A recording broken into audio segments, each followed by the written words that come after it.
ನಮಸ್ಕಾರ ಸ್ನೇಹಿತರೆ, ರೇಖಾ ಕ್ರಿಯೇಟಿವಿಟಿ ಚಾನಲ್ಗೆ ಸ್ವಾಗತ. ಬನ್ನಿ, ಇವತ್ತು ತುಂಬ ರುಚಿಯಾಗಿರುವಂಥ ರೋಡ್ ಸೈಡಲ್ಲಿ ಸಿಗುವಂಥ ಚುರುಮುರಿನ ಮನೇಲಿ ಹೇಗೆ ಮಾಡೋದು ಅಂತ ತೋರಿಸ್ತೀನಿ. ಅದಕ್ಕೂ ಮೊದಲು ನನ್ನ ಚಾನಲ್ನ ಯಾರೆಲ್ಲ ಮೊದಲ ಬಾರಿ ನೋಡ್ತಾ ಇದ್ದೀರೋ ಅವರೆಲ್ಲ ಪ್ಲೀಸ್ ಸಬ್ಸ್ಕ್ರೈಬ್ ಮಾಡಿಬಿಟ್ಟು ನೋಡಿ. ವಿಡಿಯೋ ಇಷ್ಟ ಆದರೆ ಲೈಕ್ ಮಾಡಿ, ನಿಮ್ಮ ಸ್ನೇಹಿತರಿಗೂ ಶೇರ್ ಮಾಡಿ. ಮೊದಲಿಗೆ ನಾನಿಲ್ಲೊಂದು ಪಾತ್ರೆನ ತೊಗೊಂಡಿದ್ದೀನಿ. ನೀವು ಇದಕ್ಕೆ ಇಷ್ಟು ದೊಡ್ಡದಾದರೂ ತೊಗೋಬೋದು, ಇಲ್ಲ ಚಿಕ್ಕದಾದರೂ ದಬರಿ ಥರದ್ದಾದರೂ ತೊಗೋಬೋದು. ಅದಕ್ಕೆ ನೋಡಿ, ನಾನು ಇದು ಸ್ವಲ್ಪ ಜಾಸ್ತಿ ಮಾಡೋದಕ್ಕೆ ಅಂತ ಹೇಳಿ ಇಟ್ಟಿದ್ದೀನಿ. ಹಂಗಾಗಿ ನಾನು ಇಲ್ಲಿ ಸ್ವಲ್ಪ ಮಾತ್ರ ಮಾಡಿ ತೋರಿಸ್ತಾ ಇದ್ದೀನಿ. ನಾವಿವತ್ತು ಒಂದು 8-10 ಜನದ ಮೇಲಿದ್ರು ಮನೇಲಿ. ಅವ್ರಿಗೆಲ್ರಿಗೂ ಚುರುಮುರಿ ಮಾಡೋದು ಅಂತ ಹೇಳಿ ಶುರು ಮಾಡ್ಕೊಂಡಿದ್ದು. ನೋಡಿ, ಒಂದು ಈರುಳ್ಳಿ, ಅದಕ್ಕೆ ಸ್ವಲ್ಪ ಕೊತ್ತಂಬರಿ ಸೊಪ್ಪು, ಒಂದು ಕ್ಯಾರೆಟ್ ತುರಿ ಮತ್ತು ಒಂದು ಟೊಮೊಟೊ ಎಲ್ಲ ಚಿಕ್ಕದಾಗಿ ಹಚ್ಚಿಟ್ಕೊಂಡಿರೋವಂಥದ್ದು, ಕ್ಯಾರೆಟ್ನ ತುರಿದಿಟ್ಕೊಂಡಿರೋವಂಥದ್ದು. ಅದ್ರ ಜೊತೆಗೆ ನೋಡಿ, ಇದು ಚುರುಮುರಿಗೆ ಅಂತ ಹೇಳಿ ರೆಡಿ ಮಾಡ್ಕೊಂಡಿರೋವಂಥ ಖಾರ. ಇದಕ್ಕೆ ಏನೇನು ಹಾಕಿರ್ತೀವಿ ಅಂತಂದರೆ ಚಕ್ಕೆ, ಲವಂಗ, ಮೊಗ್ಗು, ಅನಾನಸು, ಪತ್ರೆ, ಜಾಕಾಯಿ ಮತ್ತು ಕೊತ್ತಂಬರಿ ಸೊಪ್ಪು, ಪುದೀನ, ಶುಂಠಿ, ಬೆಳ್ಳುಳ್ಳಿ ಎಲ್ಲ ಸೇರಿಸಿ ಮಿಕ್ಸಿಗೆ ಹಾಕ್ಕೊಂಡು ಹಸಿರು ಮೆಣಸಿನ್ಕಾಯಿನೂ ಹಾಕಿ ರುಬ್ಬಿ ಇಟ್ಕೊಂಡಿರ್ತೀವಿ. ಇದಕ್ಕೆ ಸ್ವಲ್ಪ ಮೆಣಸು, ಜೀರಿಗೆನೂ ಹಾಕಿರ್ತೀವಿ. ನೋಡಿ, ಅದಾದ ನಂತರ ಇದು ಮೆಣಸಿನ ಪೌಡ್ರ್. ಮೆಣಸಿನ ಪೌಡ್ರಿನ ಜೊತೆಗೆ ಸ್ವಲ್ಪ ಜೀರಿಗೆ ಪೌಡ್ರೂ ಹಾಕ್ತಾಯಿದ್ದೀನಿ. ನೋಡಿ, ಇದು ಸ್ವಲ್ಪ ಜೀರಿಗೆ ಪೌಡ್ರು.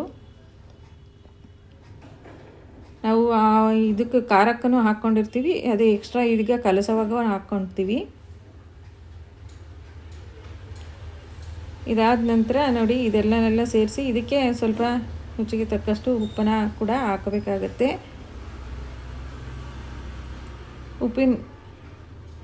ನೋಡಿ, ರುಚಿಗೆ ತಕ್ಕಷ್ಟು ಉಪ್ಪು, ನಿಮಗೆ ಎಷ್ಟು ಬೇಕೋ ಅಷ್ಟು. ಇಲ್ಲಿ ಕ್ಯಾರೆಟು ಮತ್ತು ಈರುಳ್ಳಿ ಇನ್ನೂ ಸ್ವಲ್ಪ ಹಾಕಿದ್ರೂ ನಡೆಯುತ್ತೆ. ನಿಮ್ಗೆ ಎಷ್ಟು ಬೇಕೋ ಅಷ್ಟು ನೋಡಿ ಹಾಕ್ಕೋಬೋದು.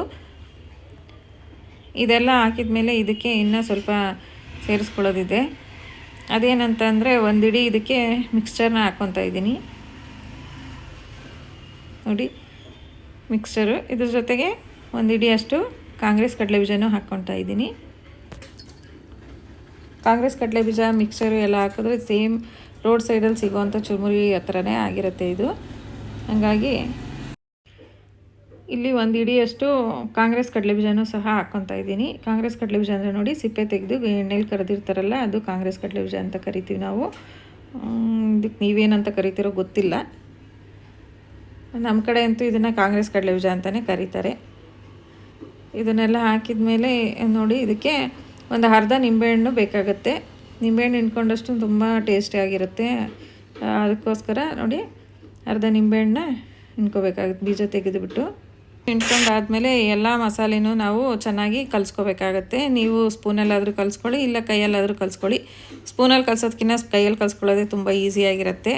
ಯಾಕೆ ಅಂದರೆ ಅದು ಖಾರ ರೆಡಿ ಮಾಡ್ಕೊಂಡಿದ್ವಲ್ಲ, ಅದು ಸ್ವಲ್ಪ ಫ್ರಿಜ್ಜಲ್ಲಿರೋದ್ರಿಂದ ಸ್ವಲ್ಪ ಗಟ್ಟಿ ಅನ್ನಿಸ್ತಿತ್ತು. ಅದೆಲ್ಲ ಕಡೆ ಮಿಕ್ಸ್ ಆಗಬೇಕಲ್ಲ, ಹಾಗಾಗಿ ಎಲ್ಲದನ್ನು ನೀಟಾಗಿ ಕಲಿಸ್ಕೋಬೇಕಾಗತ್ತೆ. ಈ ಕಲಿಸ್ಕೊಂಡ ನಂತರ ನಮಗೆ ಪುರಿ ಎಷ್ಟು ಬೇಕು, ಇದಕ್ಕೆ ಒಂದು 2 ಬಕ್ಸೆ ಅಷ್ಟು ಪುರಿ ಇದಕ್ಕೆ ಸಾಕಾಗತ್ತೆ. ಹಂಗಾಗಿ ನಾನು ಅಷ್ಟೇ ಹಾಕ್ಕೊಂಡಿದ್ದೀನಿ. ಇಲ್ಲಿ ತೋರಿಸೋದಕ್ಕೆ ಮಾತ್ರ ಸ್ವಲ್ಪ ಮಾಡ್ತಾಯಿದ್ದೀನಿ. ನಾನು ಆಗಲೇ ಹೇಳಿದ್ನಲ್ಲ ಫ್ರೆಂಡ್ಸ್, ನಾವು 8-10 ಜನದ ಮೇಲಿದ್ದು, ಅವ್ರಿಗೆ ಸ್ವಲ್ಪ ದೊಡ್ಡ ಪಾತ್ರೆಯಲ್ಲಿ ಮಾಡ್ಕೊಂಡ್ವಿ. ಎಲ್ಲದನ್ನು ತೋರಿಸೋದಕ್ಕಾಗಲ್ಲ ಅಂತ ಸ್ವಲ್ಪ ಮಾಡಿ ತೋರಿಸ್ತಾ ಇದ್ದೀನಿ. ನೋಡಿ, ಈ ಥರ ಎಲ್ಲ ಚೆನ್ನಾಗಿ ಕಲಿಸ್ಕೊಂಡ್ಮೇಲೆ ಟೇಸ್ಟ್ ಮಾಡೋದಕ್ಕೆ ಕೊಟ್ಟರೆ ತುಂಬಾ ರುಚಿಯಾಗಿರುತ್ತೆ. ಈ ಥರ ಚುರುಮುರಿನ ನೀವು ಒಂದ್ಸಲ ಮಾಡಿ ನೋಡಿ ಫ್ರೆಂಡ್ಸ್. ಈ ಟೇಸ್ಟ್ ಹೇಗೆ ಬಂತು ಅಂತ ನನಗೆ ಕಾಮೆಂಟ್ ಮೂಲಕ ತಿಳಿಸಿ. ಈ ಚುರುಮುರಿ ರೆಸಿಪಿ ನಿಮ್ಗೆ ಹೇಗೆ ಅನ್ನಿಸ್ತು ಅಂತ ನನಗೆ ಒಂದು ಕಾಮೆಂಟ್ ಮೂಲಕ ತಿಳಿಸಿ. ಮತ್ತೊಮ್ಮೆ ಭೇಟಿಯಾಗೋಣ ಇನ್ನೊಂದು ಒಳ್ಳೆ ವಿಡಿಯೋ ಒಂದಿಗೆ. ಅಲ್ಲಿವರೆಗೂ ಟೇಕ್ ಕೇರ್, ಬಾಯ್ ಬಾಯ್.